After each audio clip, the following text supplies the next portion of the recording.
Hi everybody, this is Mahesh from Bangalore, and today I'm going to talk about Indian swords. Uh, Basically, I had a chance to see certain videos on YouTube, and when I was going through all these videos, I found different kinds of explanations given to the swords, Indian swords. So that is where I got an idea, why should not I contribute my experience in the Indian swords, and why I should not explain those important values of Indian swords. So uh, to avoid any misunderstanding about the Indian swords that exists in us, this is one step where I can try to gap that bridge. That's what I am intended to do here. So basically, if you see, Indian swords are called as talwar, okay, and there are various and different types of talwars which existed in our past, and we started with a very Viking kind of swords in the beginning, but then later on, based upon our enemies and our tactical methods, we started introducing the uh, curved shape of swords, which is today's talwar actually. So we have a very strong history about Indian swords. Most of us are unaware of it, or maybe some are aware of it. So I just want to expose those uh, things to you.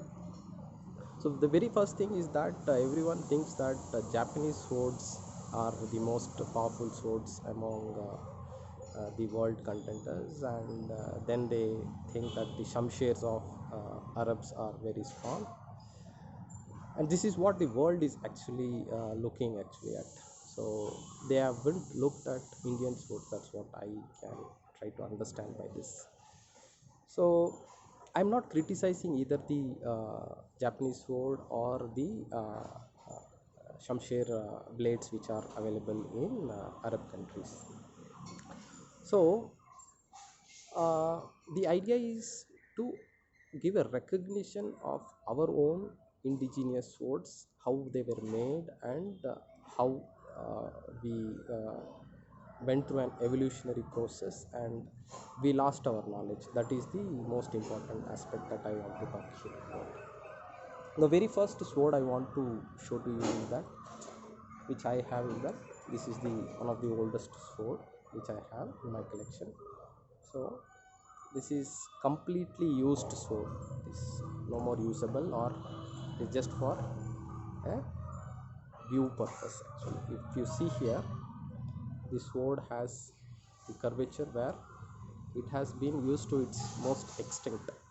So almost to a centimeter level the sword has been used. So that is the usage of this sword. That is what I want to say.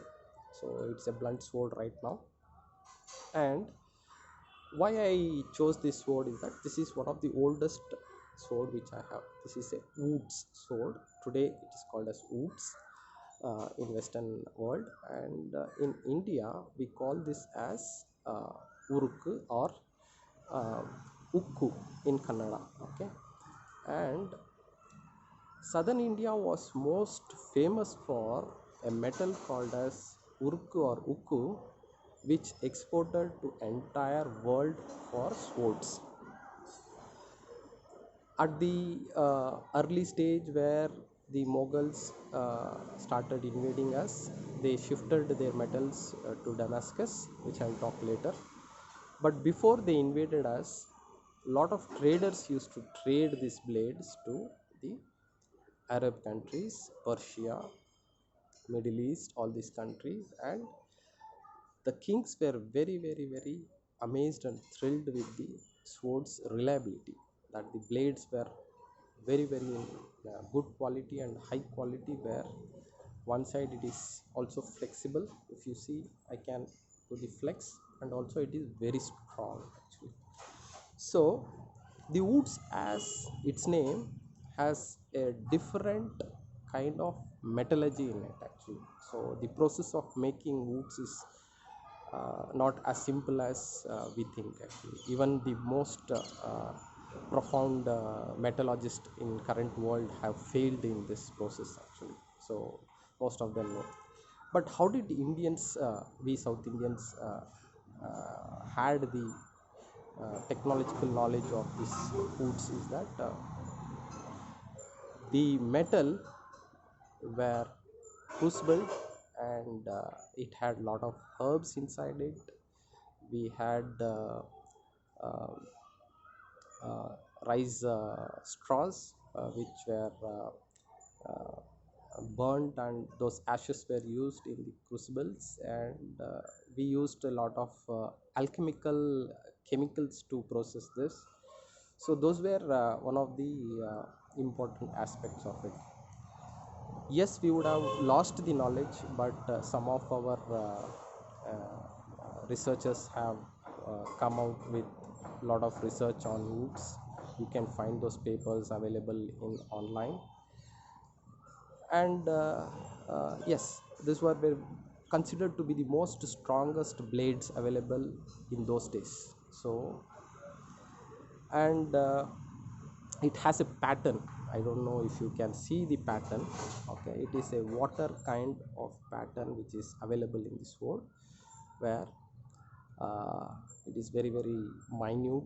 I am not sure if you can see it. I'll try to put a picture of it if possible, so that you can have an idea of how it looks. So this is all about woods sword.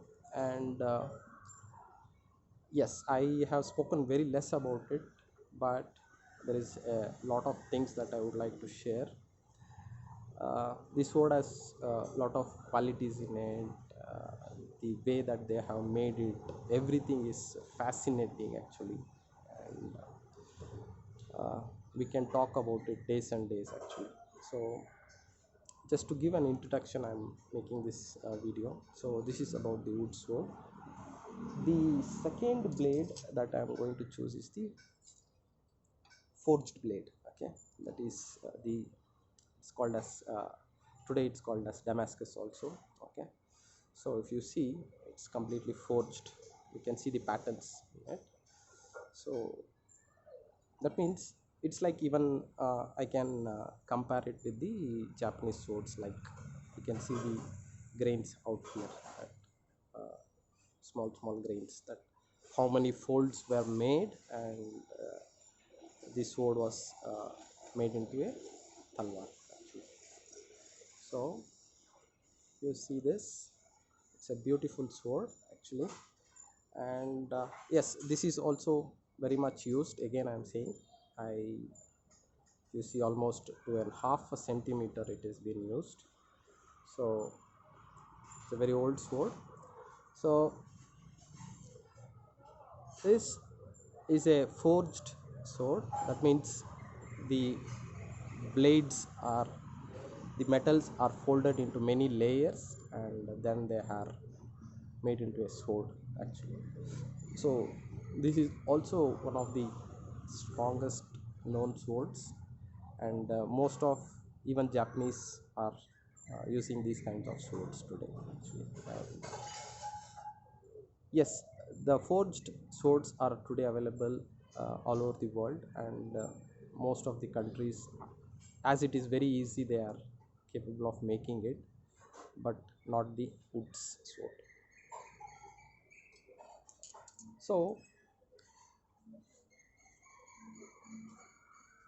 I have the forged sword, a different forged sword here, where you can see a different metal in the front layer. If you can clearly observe, you can see that a different metal layer. This is a hard steel in the front, and a soft mild steel, not a very mild steel, but a comparative mild steel in the back. Okay, and if you see the pattern of both, all the three swords still I showed you now don't have any grooves inside it. It is a plain sword, so they don't have any grooves inside it. Yes, the reason is that the swords are very thin, okay, and it's not thick, okay, and it is very light in weight actually, okay, it's not heavier. So I would like to show back the other two swords so that we can recap what I have said. So if you see the sword, it is very thin, okay, and does not have any thickness, okay. And the wood sword which I would like to show, yes, this is the sword, okay, and it's very thin. If you see, it's like very thin actually, probably around 4 mm or 3 mm, okay, that's the thickness. Maybe because it is completely used, maybe it would have been around 5 mm to 6 mm blade when it was in the usable condition. So that is the aspect of the sword. I am highlighting a point here that we did not have any grains in the earlier stage of our sword evolution, but later, after the Mughals started invading us, we had a lot of changes in our blade.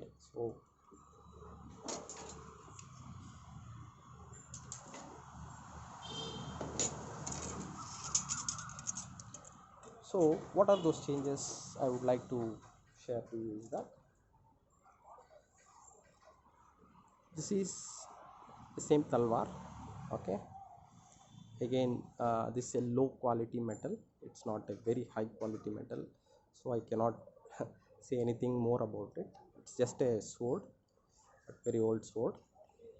And if you see in this, there is grains which is there, okay, if you clearly observe, okay, you see that there is a grain inside it, okay. And I'm going to talk about these grains now, so that is why I'm just giving an outline. Apart from grain, we have something more, which is the spine of the blade, okay. So that is very important, okay. So at a stage where they thought that the swords were okay, that we can use a thin blade sword and a weightless sword, but then we had our enemies using very strong swords which were very thick, and we need to fight more battles and we need those swords to be ready for all those battles. So we also started adopting thicker blades actually, okay. So if you see the second one, which is now I'm showing, this is a talwar, comparatively very old one, okay. And if you see this talwar, it has a grain in it. So it has 1 2 3 grains in it. So the last one is not a grain, but it is called as spine, the blade. If you see that, it has a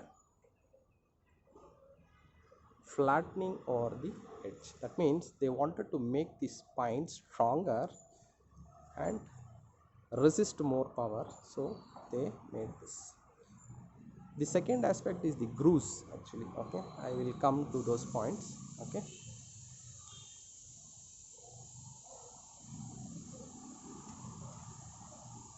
Yes, these are going to be now interesting to you. Now this is a Maratha period sword, okay. And if you see, it has a hand shield, okay, and the grains. Now see these grains, it's a different grain actually, 1 2 3, okay, it's a different grain, 1 2 1 2 3 different grain, okay, and 2 grains in it, okay. Now most of the videos which I saw, they talked about one aspect, saying that Indians created these swords so that when they pierce the enemy and they pull out, the blood should flow out of it. Absolutely wrong actually. So I cannot say anything more than that actually. When I fight my enemy, I don't need his blood actually, that is the truth.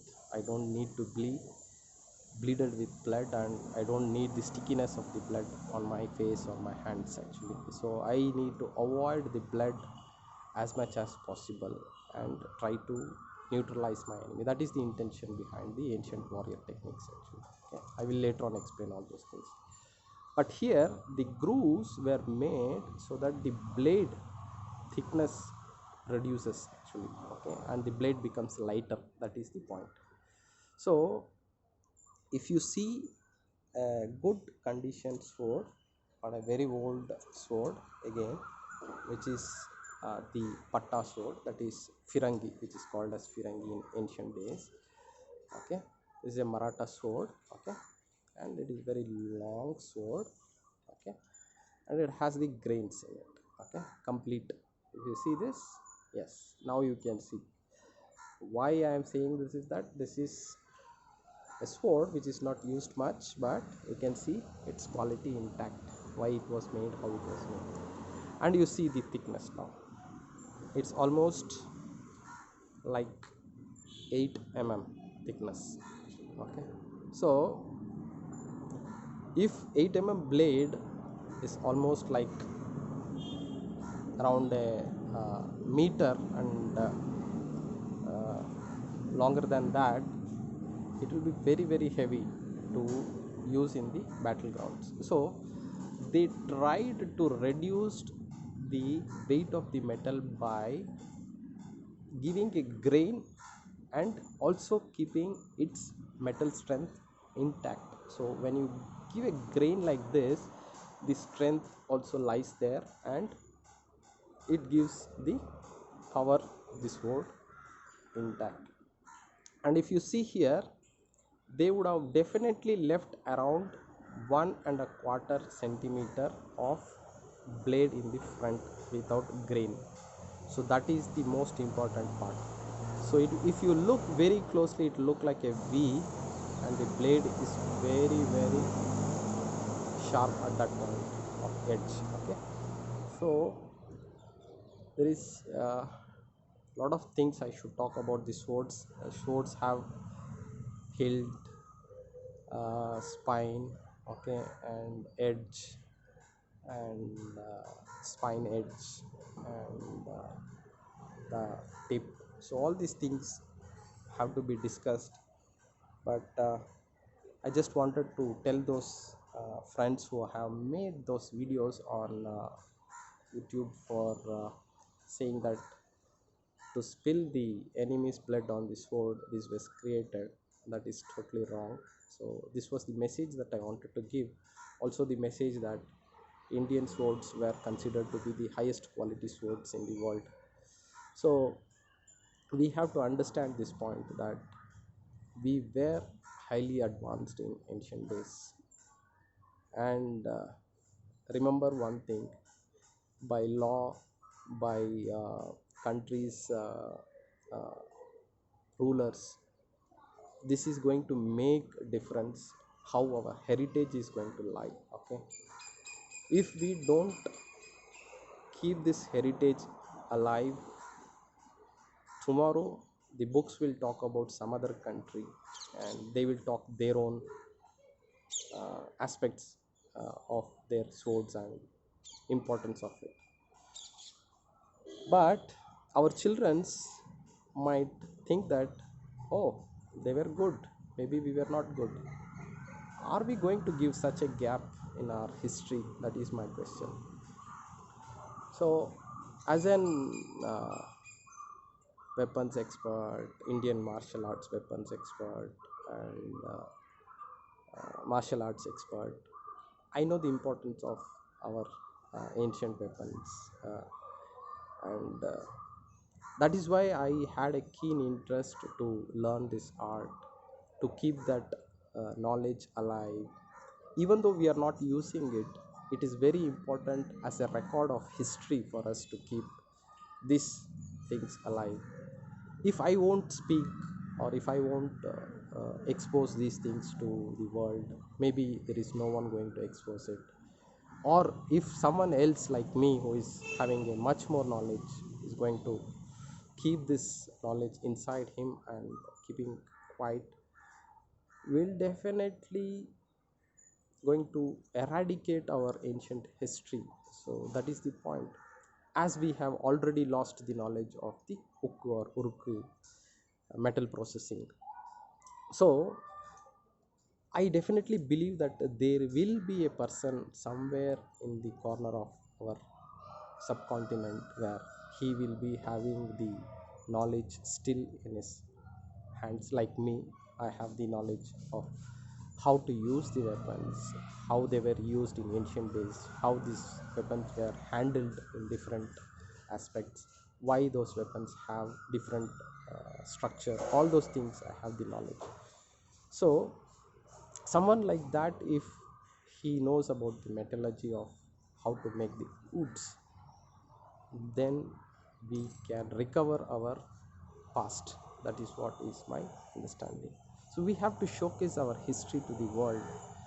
Every country will do that actually, okay, and we are supposed to do with the proof and evidence which we have. So friends, please, if you don't know about the history of any of our swords or anything that you may come across, please make some kind of a research on it on a large scale, then come out of it, or else the person who is an expert who will see about it will laugh on us. So that is the point which I want to make here.